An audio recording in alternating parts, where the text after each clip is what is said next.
आज आपण इयत्ता 9वी गणित भाषा सराव संच 1.3 सोडवणार आहोत। पहिला प्रश्न आहे, जर ए बरोबर ABCDE, B बरोबर CDEF, C बरोबर BD आणि D बरोबर AE, तर पुढीलपैकी कोणती विधाने सत्य व कोणती विधाने असत्य आहेत ते लिहा। आपल्याला इथे काही संच दिले आहेत आणि खाली विधाने दिली आहेत। त्यापैकी आपल्याला सत्य विधाने कोणती आणि असत्य विधाने कोणती ते सांगायचं आहे। पहिलं विधान आहे C उपसंच B। हे विधान सत्य आहे का? तर C उपसंच B म्हणजे काय? C मधील सगळे घटक जर B असतील, C या संचातील सगळे घटक जर B या संचात असतील तर C हा B चा उपसंच असतो। मग आपण पाहूया C मधील सगळे घटक B मध्ये आहेत का? C मध्ये पहा B आणि D आहे। B मध्ये आहेत का BD? B नाही, D आहे। म्हणजे C B चा उपसंच नाही। C मधील सगळे घटक B मध्ये नाहीत, म्हणून मग हे विधान असत्य आहे।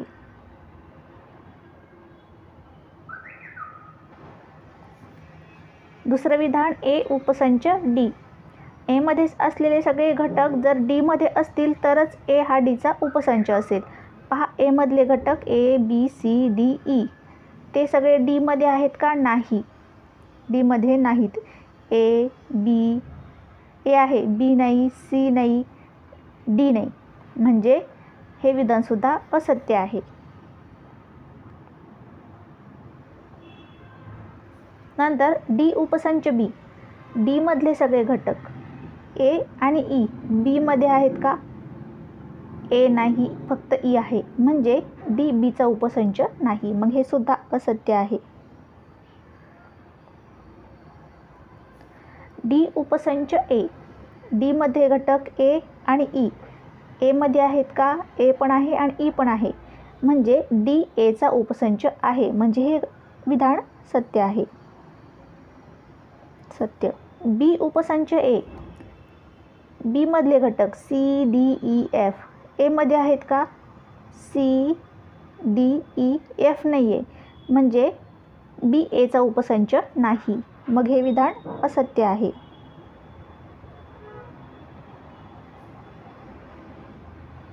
C उपसंच A। C मधले घटक B आणि D A मध्ये आहेत का? B पण आहे, D पण आहे, म्हणजे C A चा उपसंच आहे, म्हणजे हे विधान आहे सत्य।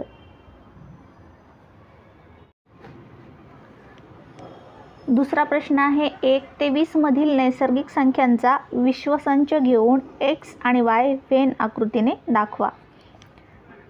पहिला X दिला आहे आपल्याला। आधी काय करायचं आहे आपल्याला? 1 ते 20 या संख्यांचा नैसर्गिक संख्यांचा विश्वसंच घ्यायचा आहे। तो आपण आधी यादी पद्धतीने लिहूया।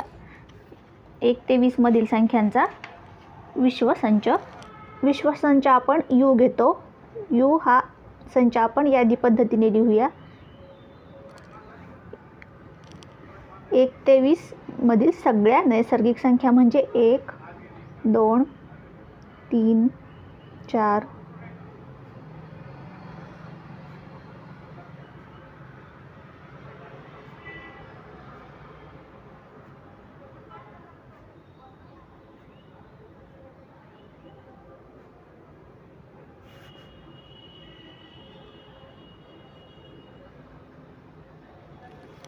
नंतर X हा पण आपण यादी पद्धतीने लिहून घेऊया आणि मग आपण काढूया व्हेन आकृती। या संच X चे X हे घटक असे आहेत की X हे एक नैसर्गिक संख्या आहे आणि ती 7 पेक्षा मोठी आणि 15 पेक्षा लहान आहे। मग 7 पेक्षा मोठ्या आणि 15 पेक्षा लहान सगळ्या नैसर्गिक संख्या आपण इथं X या संचात यादी पद्धतीने लिहूया। X बरोबर 7 पेक्षा मोठ्या म्हणजे 8 9 10 11 12 13 आणि 14। 15 पेक्षा लहान म्हणून 14 पर्यंतच्या संख्या या X संचामध्ये येतील। आता आपण याच्या व्हेन आकृती काढूया। U संच काढूया आपण।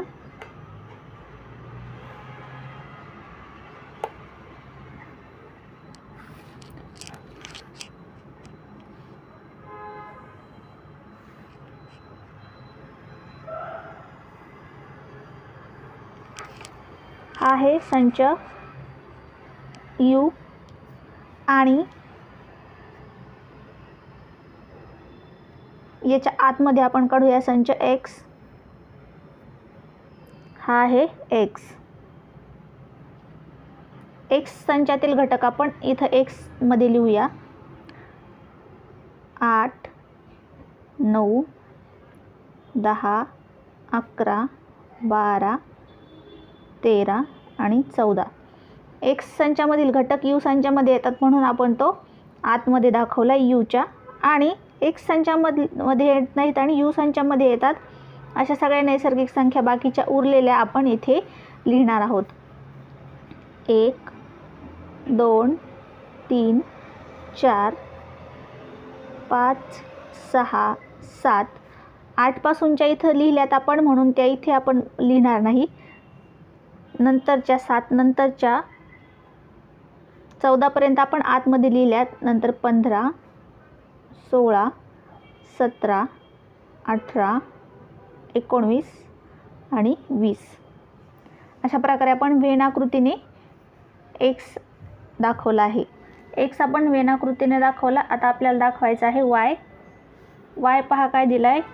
Y या संचाचे Y हे घटक असे आहेत की Y ही एक नैसर्गिक संख्या आहे आणि Y ही 1 ते 20 मधील मूळ संख्या आहे. 1 ते 20 मधील मूळ संख्या आपल्याला आता लिहायच्या आहेत. Y हा संच आपण यादी पद्धतीने लिहूया. Y बरोबर 1 ते 20 मधील मूळ संख्या 2, 3, 5, 7, 11, 13, 17, 19 या 1 ते 20 मधील मूळ संख्या आहेत. मूळ संख्या म्हणजे काय ते आपल्याला माहिती आहे, आपण शिकलेलो आहोत. आता आपण U हा संच आपण इथे 1 मध्ये सोडवताना लिहिलेला आहे यादी पद्धतीने. तोच आपण आता U संच आधी खाली काढून घेऊया वेन आकृतीमध्ये. U संचामध्ये कोणते घटक आहेत तर 1 ते 20 मधील नैसर्गिक संख्या आहेत सगळ्या. हा झाला आपला U आणि आपण Uच्या आतमध्ये काढणार आहोत Y. Y संचामध्ये आपल्याला काय लिहायचे आहे, मूळ संख्या 1 ते 20 मधल्या. Y मधील घटक आपण यात लिहूयात. 2, 3, 5, 7, 11, 13, 17, 19 आणि यातून राहिलेले जे घटक आहेत ते राहिलेल्या 1 ते 20 मधल्या नैसर्गिक संख्या आपण इथे लिहिणार आहोत. 1, 2 आहेत, 3 आहेत, 4, 5 आहे, 6, 7 आहेत, 8, 9, 10, 11 इथे आहेत, 12, 13 आहेत, 14, 15, 16, 17 इथे आहेत म्हणून 18, 19 इथे आहेत आणि 20. अशा प्रकारे आपण Y सुद्धा वेन आकृतीने दाखवला. तिसऱ्या प्रश्नामध्ये U बरोबर आपल्याला दिलेत 1, 2, 3, 7, 8, 9, 10, 11, 12 आणि P बरोबर 1, 3, 7, 11. तर पहिलं आपल्याला दिलं आहे U, P आणि P डॅश वेन आकृतीने दाखवा. आता पहा आपल्याला U संच दिला आहे, P दिला आहे. आपल्याला P डॅश आपण यादी पद्धतीने लिहूया. P डॅश म्हणजे काय तर Pचा पूरक संच. आता पहा P मध्ये जे घटक आहेत ते सगळे U मध्ये आहेत, पण P पेक्षा आणखी जास्त घटक U मध्ये आहेत आणि U मध्ये असलेले पण P मध्ये नसलेले जे राहिलेले सगळे शिल्लक घटक आहेत त्या सगळ्या घटकांचा मिळून P डॅश हा संच तयार होतो. U मध्ये असलेले आणि P मध्ये नसलेले राहिलेले सगळे जे घटक आहेत ते सगळे मिळून P डॅश हा संच तयार होतो. मग P डॅश मध्ये कोणते घटक येतील पहा. 1 इथे आहे, 1 येणार नाही. 2 हा घटक P मध्ये आहे का नाही, मग P डॅश मध्ये 2 येईल. 3 हा घटक इथे आहे, 3 नाही येणार. 7 पण इथे आहे. 8 येईल. 8 इथे P मध्ये नाही म्हणून 8 येईल P डॅश मध्ये. 9 येईल, 10 नाही येणार कारण 10 पीमध्ये आहे, 11 आणि 12, 2, 8, 11, 12 या सगळ्या घटकांचा मिळून पी डॅश हा संच तयार होईल. यालाच पीचा पूरक संच असे म्हणतात. पीमध्ये नसलेले आणि यूमध्ये असलेले घटक. पी डॅश हा आपण यादी पद्धतीने लिहून घेऊया. आधी पी डॅश बरोबर कोणते घटक येणार आहेत, तर पीमध्ये नसलेले सगळे घटक या पी डॅशमध्ये असतील.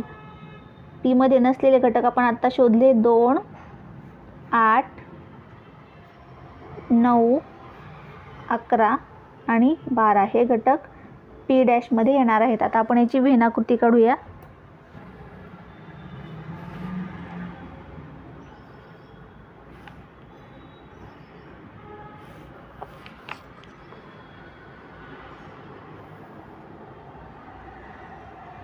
हा यू संच आहे आणि पी हा त्याचा उपसंच आहे म्हणून तो आपण आत दाखवूया. हा आहे पी.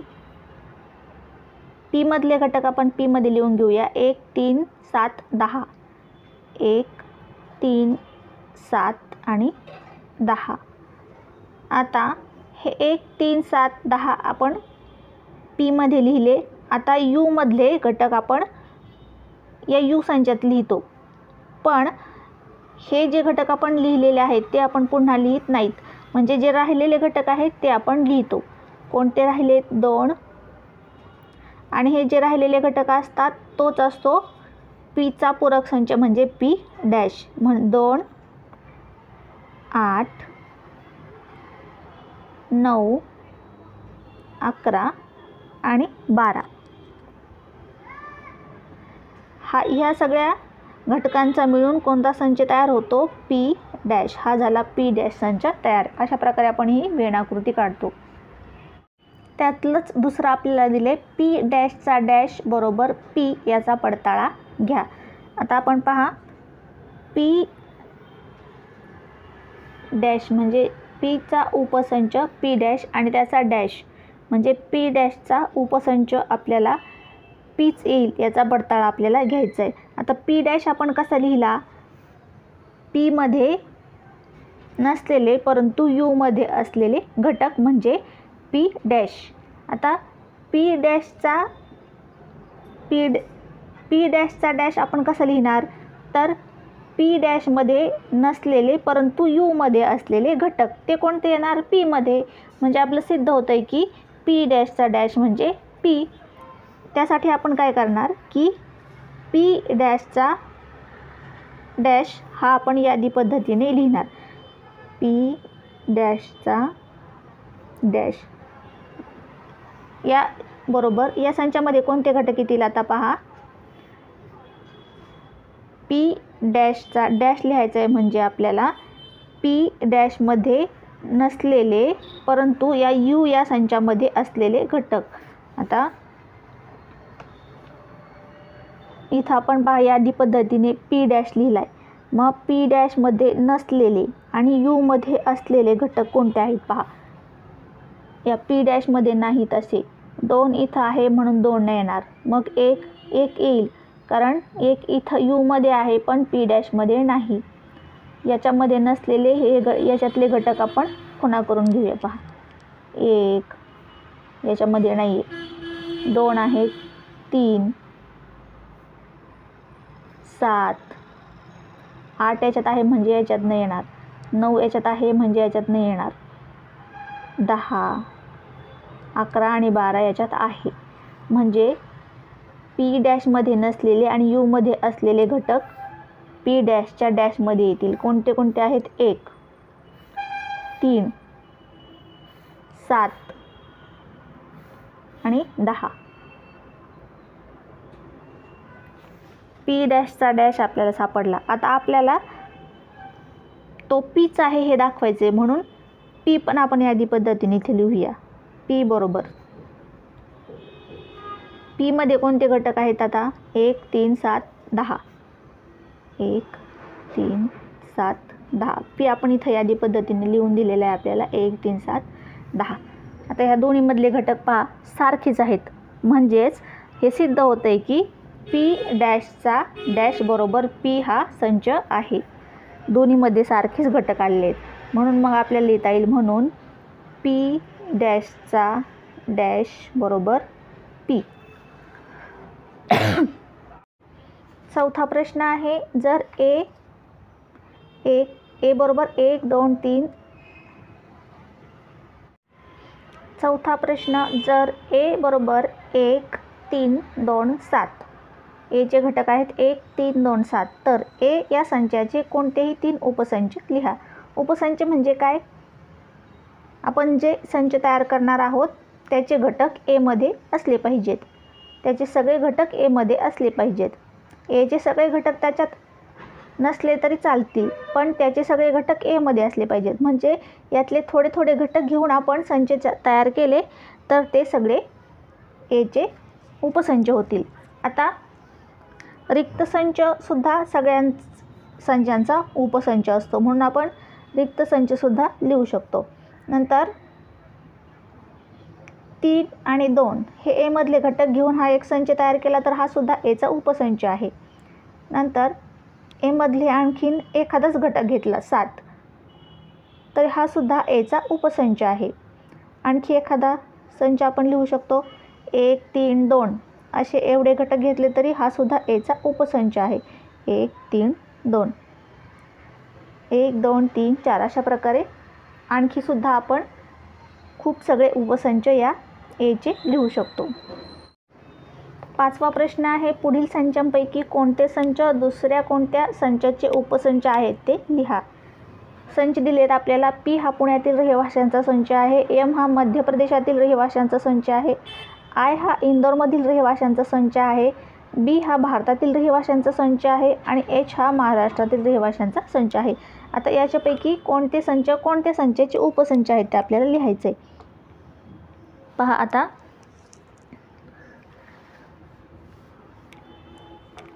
आपण पुण्यातील रहिवाशी घेतले तर ते सगळे कोणत्या संचात येतील? महाराष्ट्रातील रहिवाशांच्या संचात सगळे पुण्यातील रहिवाशी येतील. म्हणून पी हा एचचा उपसंच होऊ शकतो. म्हणून आपण लिहू शकतो की पी उपसंच एच. नंतर मध्य प्रदेश राज्यामध्ये इंदोर येतं, म्हणजेच इंदोरमधील सगळे रहिवाशी मध्य प्रदेशच्या संचात सुद्धा येतील. म्हणजेच आय हा एमचा उपसंच होईल. आय उपसंच एम. तसेच मग मध्य प्रदेशातील सगळे रहिवाशी भारतातल्या संचात सुद्धा येतील. भारतातील रहिवाशी जे आहेत त्यात मध्य प्रदेशमधले सुद्धा रहिवाशी येतील. म्हणजे एम हा बीचा उपसंच होऊ शकतो. एम उपसंच बी. आणखी आता महाराष्ट्रातील रहिवासी भारतातील रहिवाशांमध्ये सुद्धा येतील. म्हणजे जे महाराष्ट्राचे रहिवासी आहेत ते भारताचे सुद्धा रहिवासी आहेत. म्हणजे एच हा बीचा उपसंच होईल. एच उपसंच बी. तसेच मग पुण्याचा रहिवासी असेल तो भारताचा सुद्धा रहिवासी असेल. म्हणजे हे सगळे रहिवाशी या संचात सुद्धा येतील. म्हणजे या संचात सुद्धा ते घटक असतील. म्हणून पी हा बीचा उपसंच आहे. पी उपसंच बी. तसेच मग इंदोरमधील रहिवासी जे आहेत ते सगळे भारताच्या रहिवाशांच्या संचामध्ये सुद्धा येतील. म्हणजेच आय हा बीचा उपसंच होईल. आय उपसंच बी. नंतर त्यातीलच दुसरा आहे, वरीलपैकी कोणता संच या उदाहरणात विश्वसंच म्हणून घेता येईल. विश्वसंच म्हणजे या सगळ्या संचांना सामावून घेणारा. आता हे सगळे रहिवाशी भारताचे रहिवाशी आहेत. पुण्याचे, मध्य प्रदेशचे, इंदोरचे आणि महाराष्ट्रातले हे सगळे रहिवाशी भारताच्या रहिवाशांच्या संचामध्ये समाविष्ट होतील. म्हणजे बी हा आपल्याला मग इथं उदाहरणात विश्वसंच म्हणून घेता येईल. म्हणून आपण इथे लिहिलं आहे संच बी हा या उदाहरणातील विश्वसंच म्हणून घेता येईल. सहावा प्रश्न आहे, पुढे काही संच दिले आहेत. त्यांचा अभ्यास करताना कोणत्या संख्यांचे संच त्या संचासाठी विश्वसंच घेता येतील. पहा, संच कोणते दिलेत आपल्याला. 1 मध्ये ए बरोबर 5च्या पटीतील संख्यांचा संच, बी बरोबर 7च्या पटीतील संख्यांचा संच आणि सी बरोबर 12च्या पटीतील संख्यांचा संच. त्याआधी आपल्याला माहिती आहेत काही संच. एन म्हणजे नैसर्गिक संख्यांचा संच, डब्ल्यू हा संच घेतला आहे आपण, आय हा संच घेतला आहे आणि ए बी सी हे संचसुद्धा आपण खाली यादी पद्धतीने लिहून घेतलेत. पहा, ए म्हणजे 5च्या पटीतील संख्यांचा संच, तो आपण यादी पद्धतीने लिहिला आहे. 5, 10, 15, 20, 25. आता बी हा संच 7च्या पाढ्यातील संख्यांचा संच म्हणून 7, 14, 21, 28, 35 आणि सी 12च्या पटीतील संख्यांचा संच 12, 1, 12, 12, 2, 24, 32, 36 अशा प्रकारे ह्या संख्या वाढत जातील. आता सगळे आपण यादी पद्धतीने लिहून घेतले. आता या खालच्या संचांच्या ह्या खालचे जे 3 संच आहेत ए बी सी यांच्यासाठी वरच्यापैकी कोणता विश्व संच आपल्याला घेता येईल. विश्व संच म्हणजे काय, या तिन्ही संचामधील संख्या त्या संचामध्ये आल्या पाहिजेत. मग एनमध्ये सुद्धा या तिन्ही संचामधील संख्या येतील. 1, 2, 3.